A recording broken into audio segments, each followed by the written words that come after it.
It started with a simple knock at the door. But what stood outside wasn't a friendly neighbor. It was the HOA, demanding more than anyone could have imagined. What began as petty rules about fences and garden, flowers suddenly twisted into something darker, something no parent could ever prepare for. The people meant to protect the community crossed a line so dangerous, it turned a peaceful neighborhood into a nightmare. And when they made their boldest move yet, they picked the wrong family to target, because what they didn't know would change everything. So what happens when an HOA goes too far? Jake and Maria had chosen the neighborhood for its quiet streets and family-friendly charm. Their modest cabin-style home sat at the end of a cul-de-sac, framed by tall trees that whispered in the wind. For them, it was more than a house. It was a promise of stability, a place where their children could grow up safely, away from the chaos of the outside world. Every morning, Jake walked his kids to the bus stop, while Maria tended to the small garden by the front porch. Theirs was the kind of life people imagine when they dream of a close-knit community. At first, the Homeowners Association seemed like nothing more than a background presence. Letters in the mailbox about lawn care, reminders about trash schedules, and the occasional community barbecue. The rules, though strict, appeared harmless. Guidelines meant to keep the neighborhood tidy. Most families complied without question, shrugging off the minor inconveniences. But behind the manicured lawns and cheerful holiday decorations, there was something unspoken, a pressure that weighed on every resident. It was the sense that the HOA wasn't just about order. It was about control, and control has a way of creeping into the smallest details of life. Jake noticed it in subtle ways. A neighbor whispered about being fined for having the wrong shade of paint on their mailbox. Another family quietly moved away after months of disputes over a playset in their yard. Each story was brushed off as rumor, yet the unease grew. For months, Jake and Maria stayed clear of trouble, believing that if they followed the rules, the HOA would leave them alone. But the cracks in that illusion were beginning to show. A letter arrived one afternoon, folded neatly but carrying a tone sharper than any before. What seemed like a minor complaint was, in truth, the first sign of something far larger. Something that would soon tear at the very heart of their family. Because in this neighborhood, peace was never guaranteed. And once the HOA decided to focus on Jake's household, there would be no turning back. The letter that landed in Jake and Maria's mailbox looked ordinary at first. Glance, white envelope, HOA logo stamped neatly in the corner, the kind of notice they had received before. But when Jake opened it, the tone inside was far from ordinary. It claimed that their children's bikes, left leaning against the side of the house, were a violation of community appearance standards. They were ordered to remove them immediately or face a fine. At first, Jake laughed. Bikes? Against the side of the house. Surely this was a mistake. But when he called the number listed at the bottom, the HOA representative's voice was cold, dismissive. "Rules are rules," she said flatly, as though the matter required no further discussion. A week later, another letter arrived, this one with a fine attached, $100. Jake paid it, thinking it would end there. But it didn't. The next notice came from Maria's garden. Her row of sunflowers, which the children had planted with her one spring, was suddenly labeled non-compliant vegetation. The letter demanded their immediate removal. Maria protested, insisting they were harmless, but the HOA was unyielding. When Jake refused to cut them down, the fines began stacking. $200, then $400, then $600. It felt less like neighborhood management and more like a war of attrition. The more Jake resisted, the more aggressive the HOA became. Every week a new letter, every week another fine. Neighbors began to notice. Some whispered warnings, telling Jake that once the HOA singled someone out, they rarely stopped. Others avoided eye contact altogether, as if being seen supporting him might draw the HOA's gaze in their direction. The community that had once felt warm and safe now seemed tense, almost suffocating. Then came the night Jake found tire tracks across his front lawn. At first, he thought it was some careless teenager. But then, 2 days later, the same thing happened again. Deeper grooves, torn grass, a clear message. Maria grew uneasy. Their children stopped playing outside. The very ground that was supposed to be home now felt like enemy territory. Still, Jake refused to give in. He documented everything, the letters, the fines, the damage. But the more he resisted, the harsher the HOA grew. They accused him of leaving his trash bins out too long, though he'd taken them in the same day. They claimed his fence was an inch too high. They even suggested his dog's barking violated community noise standards, though their retriever was gentle and rarely made a sound. The list of grievances grew absurd, almost laughable, but the impact was anything but funny. By midsummer, the family was buried under thousands of dollars in fines. Maria tried to hide her worry, but Jake saw it in her face at night, when the children were asleep and the weight of the battle pressed hardest. And then came the letter that changed everything. Unlike the others, this one wasn't a printed notice. It was handwritten, slipped into their mailbox without an envelope. The words were sharp, almost threatening. "Control your children, or we will." Jake's stomach turned as he read it. He showed it to Maria, whose hands trembled as she held the page. This wasn't about bikes or flowers anymore. This was personal. The HOA, or someone behind it, was no longer hiding behind rules and fines. They had crossed into intimidation. The following week, Maria arrived home to find the children's bikes missing. She searched the garage, the backyard, even called the neighbors, but they were gone. Later, the kids said they'd left them near the porch before dinner. Someone had taken them in broad daylight. Jake reported it, but the police shrugged. Without proof, there was little they could do. Neighbors muttered that it must have been the HOA's doing, though no one dared say it too loudly. Fear began to settle into the household. The children asked why they couldn't play outside anymore. Maria insisted they stay close, her voice betraying her unease.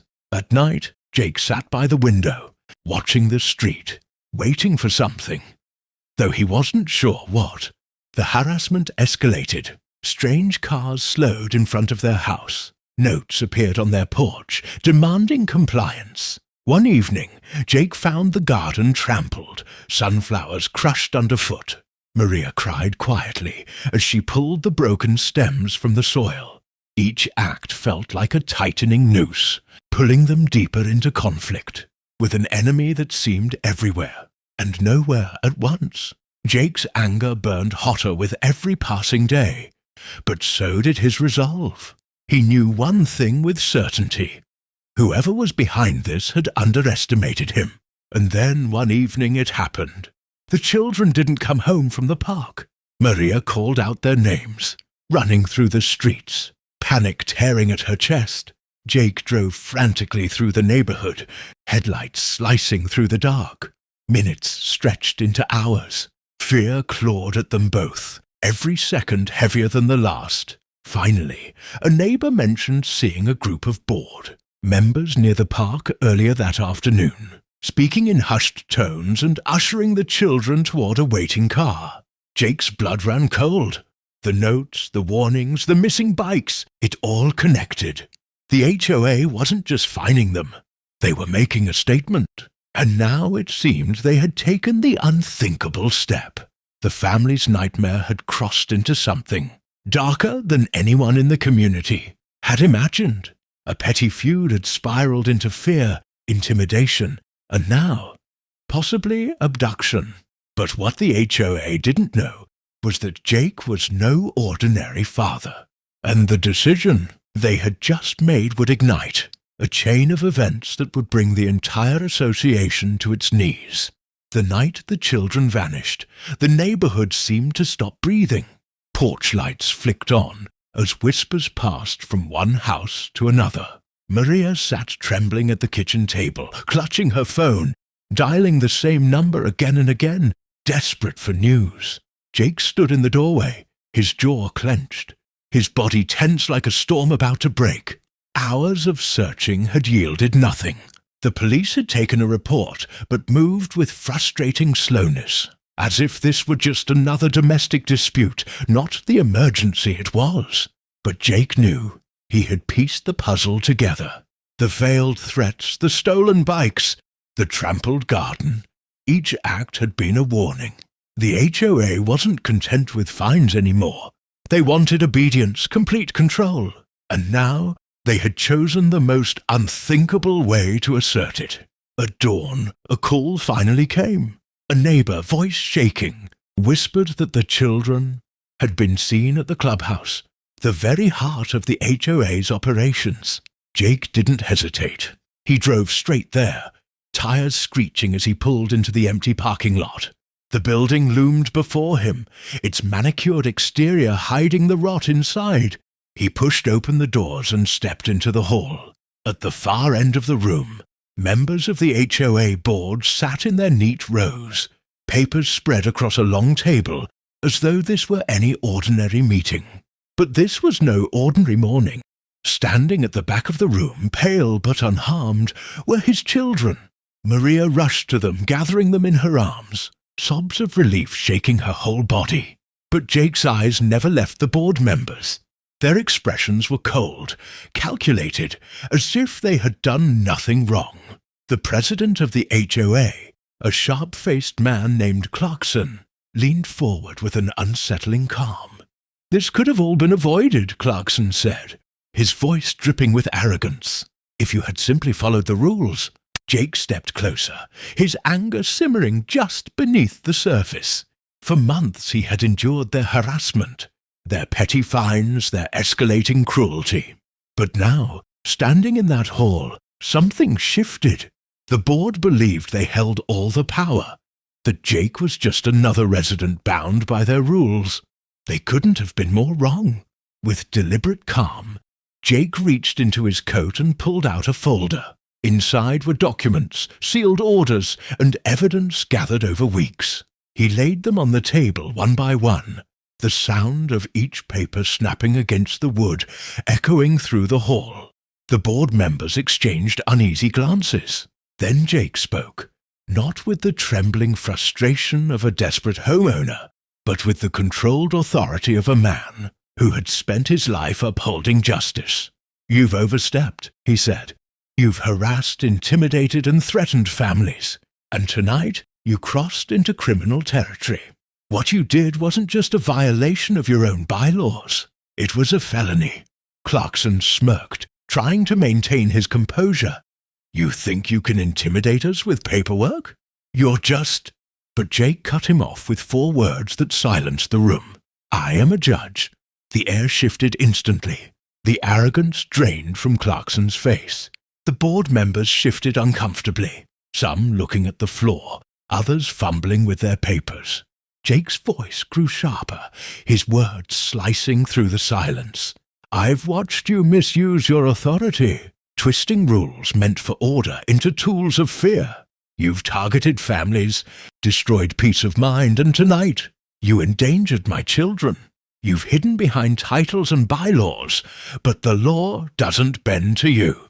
It bends around justice, and justice is here." He opened the folder fully, revealing court documents already in motion. Injunctions, complaints, affidavits, each one a nail in the coffin of the HOA's empire. For weeks Jake had been preparing, documenting every act, every violation, building a case that no lawyer could unravel. As he laid it all bare, the room crackled with tension.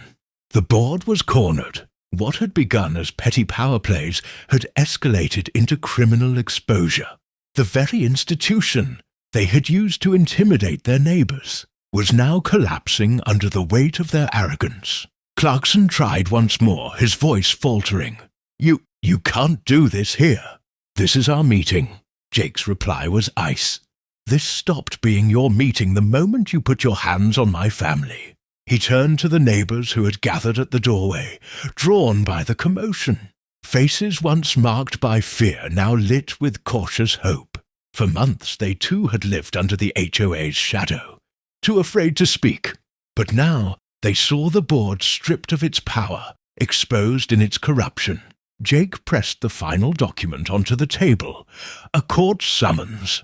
The sound echoed like a gavel strike. "You'll answer for this," he said. "Not just in your meetings, but in court." The board members sat frozen, the weight of their downfall pressing heavily on their shoulders. For the first time, the power dynamic had shifted. They weren't the enforcers anymore. They were the accused. Maria, still clutching the children, looked on with tears in her eyes. Relief mixed with pride as she watched. Her husband stand unshaken, before the very people who had terrorized them. And yet, beneath the relief, there was still fear. Because though Jake had struck the decisive blow, the fight wasn't over. The board would not go quietly. Power, once seized, is never surrendered without resistance. As Jake gathered his family and walked them out of the hall, whispers rippled through the crowd of neighbors. Some voices trembled with awe, others with anger, but all carried the same truth. The HOA's reign was broken, but broken things are dangerous. And as Jake stepped into the sunlight, holding his children close, he knew the battle ahead would be even darker than what had come before. Because the HOA wasn't finished, not yet. In the days that followed the confrontation at the clubhouse, the once proud board of the HOA found themselves under a spotlight they could no longer control. The documents Jake had placed before them were not idle threats. They were the opening salvo of a legal storm that would dismantle the carefully constructed fortress of rules and intimidation the association had hidden behind for years. News spread quickly through the neighborhood.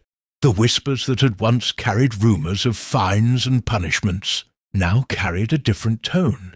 Disbelief, relief, even excitement. For so long, families had lived in quiet fear, careful not to draw the HOA's attention. But now, the board had been exposed, and the truth was spreading faster than the fear ever had. Jake filed his case in court within 48 hours.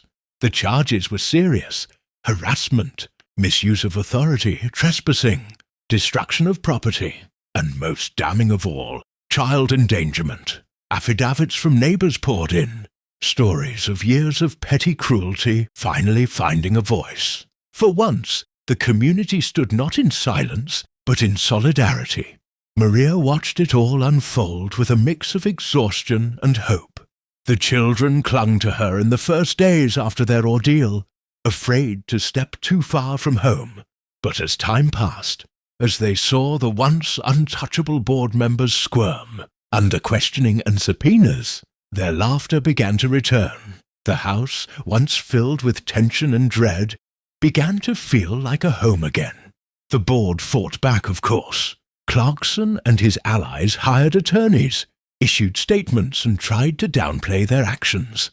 They called it miscommunication, over-enforcement, even necessary discipline. But the evidence was too strong. Jake's meticulous record-keeping, combined with testimonies from neighbors and the trail of fines, letters and threats painted a picture too detailed to dismiss. Court hearings became a spectacle. Residents filled the gallery, eager to watch the downfall of those who had ruled them with such arrogance. Clarkson, once smug and confident, appeared smaller with each passing day, his words brittle against the mountain of facts laid before the judge. And though Jake remained composed, his presence alone was enough to remind the board of the authority they had so recklessly challenged. The verdict came swiftly. The HOA was found guilty of multiple violations of state law and was ordered to pay damages not only to Jake and his family, but to several other residents who had suffered under their abuse. Clarkson himself faced criminal charges for his role in orchestrating the threats and intimidation. The HOA as an institution was dissolved, its power stripped, its influence shattered, For the first time in years, the neighborhood was free. But the resolution was not only legal, it was personal. Families who had once avoided one another out of fear began to gather again. Children returned to the park. Lawns bloomed with individuality. Swing sets, gardens, flags, and decorations once banned now stood proudly as symbols of defiance and renewal. The neighborhood was no longer uniform, but it was alive. Jake and Maria watched it all with quiet pride. They had never wanted a fight. All they had wanted was peace, a safe place for their children. Yet by standing firm, by refusing to bow to intimidation, they had ignited something larger.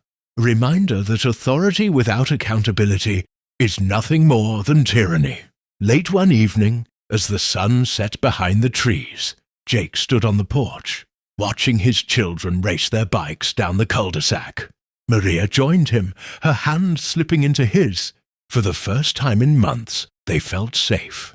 The shadows that had haunted their home were gone, replaced by laughter and light. Yet Jake knew the lesson reached far beyond his street. Across the country, in neighborhoods big and small, HOAs held power. Some managed it fairly, but others wielded it with cruelty, hiding behind bylaws and bureaucracy. The battle he had fought was not unique.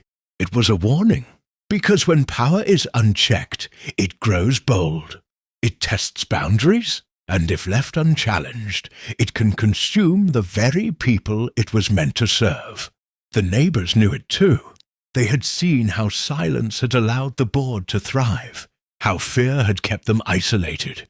But they had also seen how one act of resistance, one refusal to submit, had sparked change, and that change had given them back their voices, their dignity, their community. Weeks later, at an impromptu gathering on the street, residents shared their stories openly. They laughed about old fines, cried over years of stress, and promised to never let such control take root again. A new association was discussed, not to govern, but to support, built not on fear, but on cooperation. The scars would remain, but so would the lessons. For Jake and Maria, life slowly returned to normal. The garden bloomed again, brighter than ever. The children's laughter filled the air, and though the memory of what they endured would never fully fade, it no longer defined them.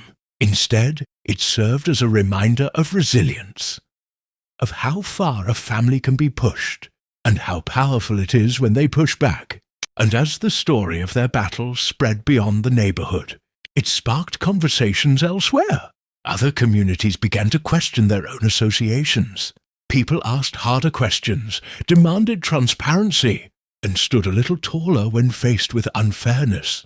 Jake had not set out to inspire anyone, but in exposing the HOA's abuse, he had revealed a truth that resonated far beyond his quiet cul-de-sac.